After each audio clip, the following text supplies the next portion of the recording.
બધા વાત કરી રહ્યા હતા ઇકોનોમિક ચેલેન્જ માટે શું કરશે અને એને માટે જે આજે સ્ટેપ લીધો છે એનાથી કેટલી બધી લિક્વિડિટી મિડલ ક્લાસની ઇકોનોમીમાં આવશે, ફ્રી લિક્વિડિટી. એનાથી જે આ ઇકોનોમીની બૂમ હતી એ સૌથી મોટી હતી, પણ એને ખૂબ સરસ રીતે FM સાહેબે સંબોધી છે અને મોદી સાહેબના નેતૃત્વમાં અને એમની ગાઈડન્સથી આ સ્ટેપ લેવાય એવું આપણે સૌ માનીએ છીએ અને એમના જ ગાઈડન્સથી આ સ્ટેપ લેવાયું છે, જેનાથી આજે ઇકોનોમી બૂસ્ટ થશે. બીજું, MSME માટે ઘણું કરેલું છે. MSME સ્ટાર્ટઅપ અને જે બિલકુલ ઝીરોથી નાની ઇન્ડસ્ટ્રી સ્થાપવા માગે છે એ લોકો માટે પણ બૂસ્ટ આવે એવા અનેક સ્ટેપ લેવાય છે. આ બહુ જ પોઝિટિવ સકારાત્મક બજેટ છે. ઇન્કમ ટેક્સનું પણ નવી આખી પ્રોસિજર એ લોકો મૂકી રહ્યા છે, જે બહુ વખતથી આપણે વેટ કરી રહ્યા હતા. સર્વે સિમ્પ્લિફાય કરી રહ્યા છે.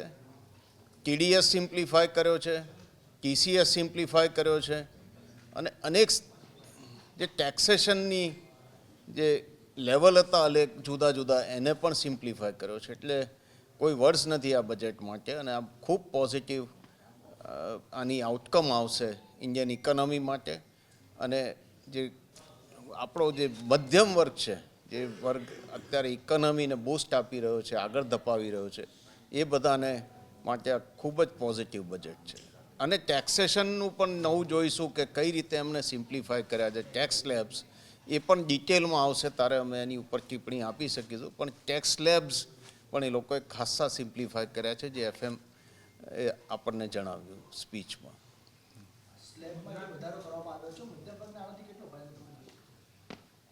તમે સમજો કે આજે ફ્રી લિક્વિડિટી મધ્યમ વર્ગની જે આવે, આજે કોઈ પણ ઇકોનોમી છે એમાં ટેક્સેશનમાં ફરક થાય એટલે એ ટેક્સ એને ભરવા બદલે એના પોતાની પાસે આવશે અને પોતા પાસે એડિશનલ પૈસા જે આવશે એ અલ્ટિમેટલી હ્યુમન અને ખાસ કરીને મિડલ ક્લાસ પોતાને કોઈ પણ વસ્તુ પરચેસ કરવા કે ઇકોનોમીને બૂસ્ટ આપવા કે પોતાની લાઈફસ્ટાઈલ ઉપર લઈ જવા કે પોતાને ઘર લેવું કે ગાડી લેવી, કોઈ પણ વસ્તુ લેવા માટે એ ફ્રી લિક્વિડિટી સ્પેન્ડ થશે. અને જેમ આ ફ્રી લિક્વિડિટી સ્પેન્ડ થતી જાય ઇકોનોમીમાં, એમ ઇકોનોમી અનેક ઇન્ડસ્ટ્રીઓ, સ્મોલ ઇન્ડસ્ટ્રી અને સર્વની લાઈફસ્ટાઈલમાં સુધારો આવી શકે.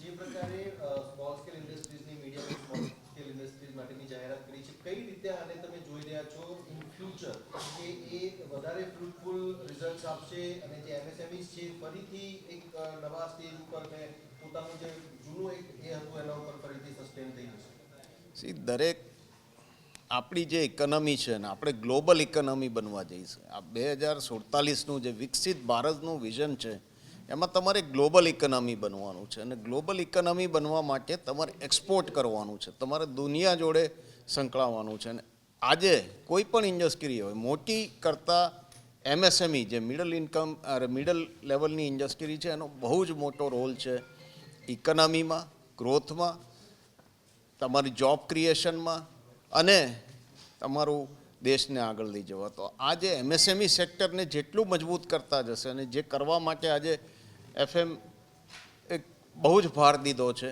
એનાથી આવતા 5 વર્ષમાં તમને આનો ખૂબ જ બેનિફિટ દેખાશે. અને આ ના કેવળ આપણને જોબ ક્રિએશનમાં હેલ્પ કરશે, પણ ઇવન લાર્જર ઇન્ડસ્ટ્રીને આગળ વધવામાં હેલ્પ કરશે ને ઇન્ડિયાના એક્સપોર્ટ્સને પણ ખૂબ સારી મદદ કરશે આવતા વર્ષોમાં.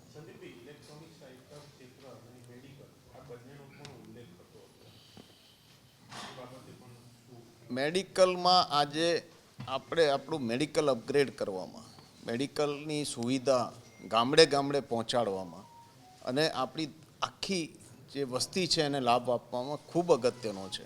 એટલે જે મેડિકલમાં 2 જગ્યાએ ભાર મૂકાયો છે. એક ભાર મૂક્યો છે ઘણી બધી લાઈફ સેવિંગ દવાઓમાં લિસ્ટમાં ઉમેરો થયો છે, જેમાં ડ્યુટી નીકળી ગઈ છે. સેકન્ડ, કેન્સરની ઘણી દવાઓમાં રાહત અપાઈ છે.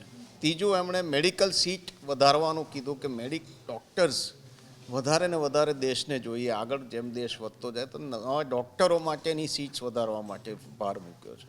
ત્રીજો, એમણે ભાર મૂક્યો છે કે દવાખાના ક્રિએશન કરવા અને નાના સેન્ટરમાં કેન્સર ટ્રીટમેન્ટ ડે કેર સુધી લઈ જવી, એની ઉપર ભાર મૂક્યો છે, ખૂબ જ અગત્યનો છે. આજે ઘણી બધી કેન્સર ટ્રીટમેન્ટ ડે કેરની છે અને એ ડે કેરની સુવિધા છે નાના ગામડા અને નાની હોસ્પિટલ સુધી પહોંચે એ ખૂબ અગત્યની હતી. એની ઉપર ખાસ કરીને એમણે ભાર મૂકેલો છે. સાહેબ, ગુજરાત સરકારને તમે સજેશન આપ્યા છે તે સેક્ટરમાં ક્યાંક યુનિયન બજેટમાં પણ ફેરફાર જોવા મળ્યા હોય એવું તમને લાગી રહ્યું છે?